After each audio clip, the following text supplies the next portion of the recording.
Mesdames, Messieurs, peuple congolais,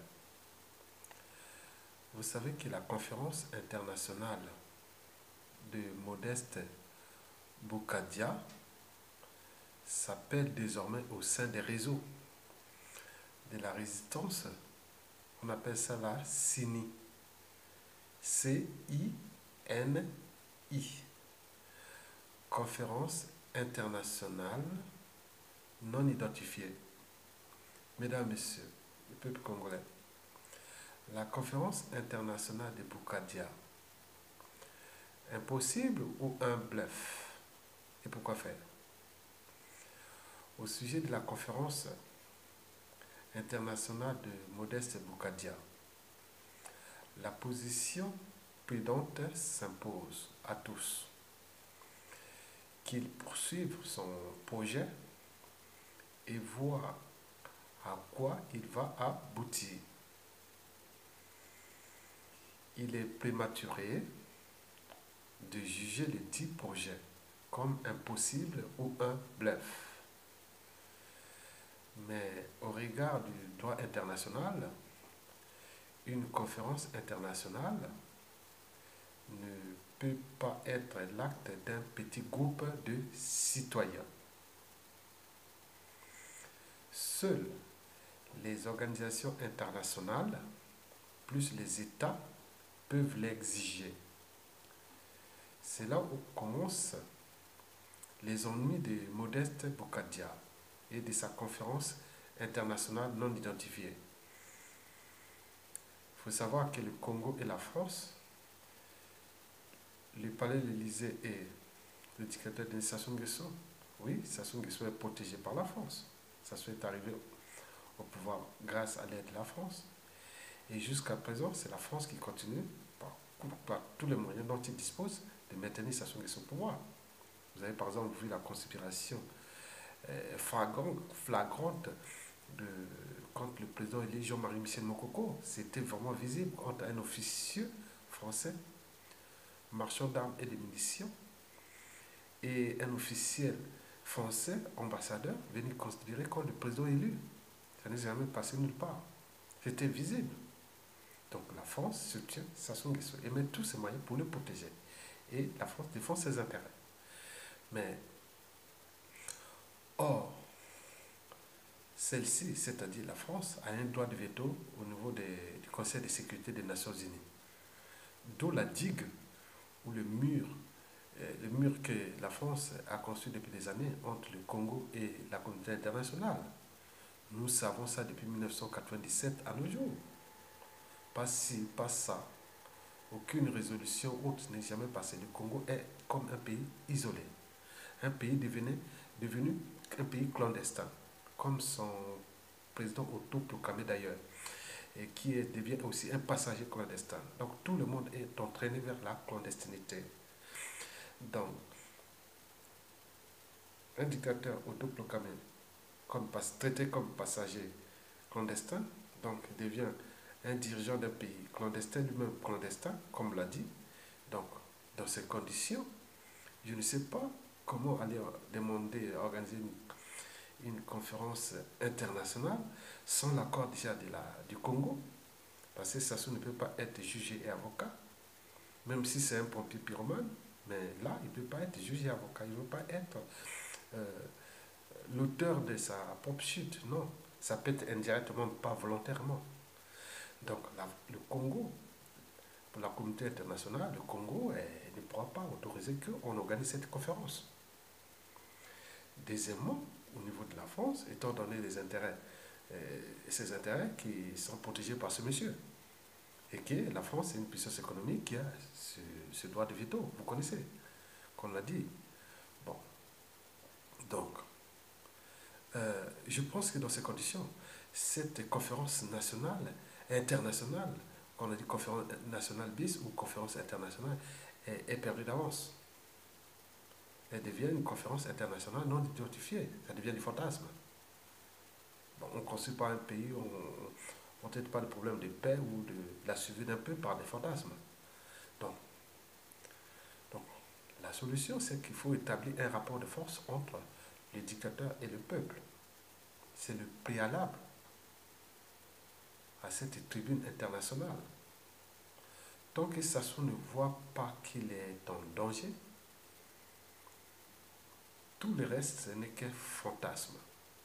Donc, ça sera impossible d'organiser cette conférence internationale. Par contre, si le rapport de force s'inverse et qui est en train d'avancer d'ailleurs, parce que le rapport de force avance pas à pas vers le peuple, en grande partie dû au surendettement de ce pays, un pays en mort clinique, un peuple aux arrêts, un peuple démobilisé, une crise financière. Et voyons ses impacts, et surtout au niveau des derniers verrous du régime, qui sont notamment sa garde prétorienne, sa police politique, ses mercenaires et ses moyens d'achat de conscience et de lobbying. Mais au moment où ils n'auront plus de pécule, à ce moment-là, tout va s'écrouler. Déjà, prenons le cas de la logistique, parce que tous ces moyens de répression, il faut bien, c'est du matériel, il faut bien l'entretenir et autres. Bon, on peut toujours lui donner un coup de main, aller chercher par des systèmes sophistiqués pour qu'on renouvelle le matériel de la répression. Donc, mais il me semble que le dictateur est là au bout du rouleau, parce que ces policiers, hein, les forces de désorganisation au niveau de la sécurité ou de la justice, ou surtout au niveau des armées et compagnie. Mais au moment où ils n'ont plus de pécule, et à ce moment-là, vous connaissez la mentalité des gens, à un moment donné, aujourd'hui, les gens dans la conscience, ils savent que rien ne va plus marcher tant que ça se sera là. Car c'est celui qui n'a pas pu gérer l'abondance. Comment pourra-t-il gérer la pénurie? Sassou, ce n'est pas un homme de paix. C'est un produit fabriqué, disons, pour la paix, pour aller toujours divertir, faire la comédie à l'international, mais chez lui n'a jamais résolu aucune situation sociale, politique au pays. Donc, par conséquent, Sassou n'acceptera pas cette conférence. Si il accepte, c'est que c'est un bluff. Donc, pourquoi c'est bluff? Ça sera simplement dans le mécanisme de conservation du pouvoir. Mais le danger, c'est que les gens qui jouent avec ce jeu, ils risquent eux-mêmes de laisser leur plume à la libération. Donc, chacun doit être clair. Est-ce qu'on est là pour le peuple ou pas? Étant donné que la condition extérieure est bloquée pour ce pays, peuple-là. Sinon, ça se saurait parce que les enjeux sont tels que ça dépasse le peuple. Et donc, chercher à faire une conférence internationale organisée par comme le dit, bon, l'Union européenne, l'Union africaine et compagnie, tout ça, mais ça sont en train de détruire même la conspiration contre la démocratie, contre un peuple. Il ne suffit pas seulement de sauver un pays, mais il suffit aussi de sauver un peuple. Mais pourquoi cette même Union africaine, Union européenne, les Nations Unies n'a pas pu sauver ce peuple-là aujourd'hui? Donc, depuis 97 à nos jours. Donc, il y a un problème. Donc, on dit quand c'est flou, il y a un loup. Mais je préfère être un con qu'un imbécile. Et que l'intelligent doute toujours. L'imbécile, certitude. Mais je pense que vous devez être côté du doute. Étant donné que tout est mis sur un plateau d'argent, il me semble que les Congolais sont restés naïfs, même à tous les niveaux. Regardez les personnages, ça sont. Mais ils tombent toujours sous les panneaux, sous les intelligences, les stratèges et la matière qui nourrit le régime pour la conservation du pouvoir et de leurs intérêts. Et donc nous sommes là, tombons toujours dans le panneau. Donc, si le rapport de force qui avance pas à pas est en grande partie dû à la situation, à la conjoncture économique et aussi, oui, elle est structurelle aussi, mais aussi de la malgouvernance et du personnage, un peuple tout entier démobilisé, en méfiance, en défiance totale contre ce régime. Je ne sais pas comment ce pays va encore avancer. Tant que ce monsieur sera là, on peut tout organiser, ce sera que des processus de conservation du pouvoir. Mesdames, Messieurs, peuple congolais, bon, en attendant, si Modeste Boukadia y parvenait, avant d'un côté le rapport de force entre les tyrans et le peuple, et de l'autre côté le marché, les investisseurs qui voient que non, ça devient inutile, il ne sert plus nos intérêts, donc on investit là où c'est sûr, on investit là où on a des gens qui on a confiance, et à ce moment-là, le rapport de force pourra s'inverser. Donc là, préalables sont là, du côté du peuple, et désirer lui-même des Sassou. Mais pas pour dire non, on va demander des Sassou qui sont dégagés comme ça. Non, c'est pas possible. Donc, je dis que si Modeste Boukadia réussissait sans ces deux préalables, ce serait une nouveauté majeure dans le monde, où un groupe d'individus vont convaincre même les États, les organisations internationales, les institutions internationales, je ne sais pas quel moyen, voilà, ce sera chapeau. Bon, ce que nous attendions. Moi, j'y vois une grande urgence de bouter Sassou Nguesso du pouvoir usurpé. Oui, tout cela ne dépendra pas de cette conférence internationale non identifiée. Et pour cause. Parce que l'œuf,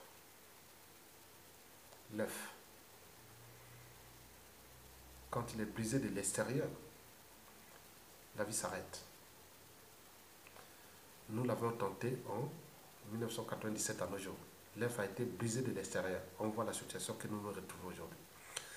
Donc, par contre, si l'œuf est brisé de l'intérieur, la vie commence. Donc, les bonnes choses arrivent toujours de l'intérieur. D'où l'enjeu de continuer sur ces rapports de force en tenant compte de la situation politique, sociopolitique, économique, financière, humanitaire catastrophique. Il ne nous manque plus que les détonateurs. Et à ce moment-là, nous pourrons entrer en rapport de force entre le peuple et le régime, et aussi le peuple et ses donneurs d'ordre extérieurs. Parce que le Congo a existé avant Sassou, il existera d'ailleurs après Sassou Nguesso. Donc le problème n'est pas cette conférence internationale. Bien sûr, c'est une bonne initiative. Et j'ajoute d'ailleurs, quoique, nous devons toujours aussi encourager les combats même farfelus et qui ont pour cible, ça se dégage. Et pourquoi? Parce qu'un chat, qu'il soit gris ou noir, pour vous qu'il attrape la souris. Donc, à chacun sa stratégie. Et si on peut arriver au même niveau, au même but, tant mieux. Mais rentrer dans les amalgames et autres, ça ne sert à rien. C'est nourrir le débat. Le débat n'est plus là, n'est plus là. Donc, s'ils ont leur conférence internationale à faire, on ne peut pas imposer les gens. Donc, le problème n'est pas la diaspora congolaise, de France ou d'Occident qui ne viennent pas à cette conférence. Le problème, ce sont les acteurs internationaux. Vous pouvez être 4-5 dans cette salle, on ne va pas inviter 100 000 Congolais, non, dans cette conférence. Donc, parmi les représentants, il peut y avoir une délégation de 10 personnes, et puis d'autres venant d'une autre de la communauté, l'Union africaine, l'autre Union européenne, les Nations unies, et tous ses partenaires, et les gars de Sassou, vous pouvez construire ça, déjà une conférence là on peut arriver même à 100 personnes, déjà ça. Mais pourquoi imposer aux uns et aux autres et qu'on doit obligatoirement entrer là dans la mêlée? Parce que oui, pourquoi pas? Oui, mais non. Parce que on ne met pas les œufs dans un même panier, dans une dictature aussi sauvage et brutale et liberticide, antisociale, surtout criminogène. Et n'oublions pas qu'il a des tentacules partout dans le monde entier, à cause de notre pécule. Vous allez rentrer comme ça si vous commencez déjà à neutraliser ces gens ou à inviter ces gens qui se soutiennent à l'international. À ce moment, on sera bravo, mais le problème n'est pas la diaspora. Donc c'est un faux débat. Donc à chacun sa stratégie. En terminant, je vous laisse avec deux pensées. La première, c'est celle de Monterland. Il avait pourtant écrit ceci. Je cite. Dans la marée du soir, Henri Mortela a écrit ceci. Il n'y a que deux partis dans un pays. Ceux qui osent dire non et ceux qui ne l'osent pas. Quand ceux qui ne l'osent pas dépassent en nombre considérable ceux qui l'osent, le pays est foutu. Donc nous sommes là en train de sauver déjà d'abord un pays, mais aussi d'abord le peuple. Donc personne ne doit jouer avec les nerfs des gens et autres et faire la diversion, ou bluffer ou faire. Non, si c'est vrai, allez jusqu'au bout. n'a pas invité tout le monde, jamais. Personne ne viendra d'ailleurs. Donc c'est à vous de prouver que oui, le combat est juste. On en parle de cette conférence internationale depuis presque 4 mois. On ne voit même pas les résultats. Donc, est-ce que ça devient un fantasme? Est-ce que comme les dons dans la résistance profonde, on appelle ça la conférence internationale non identifiée? Bon,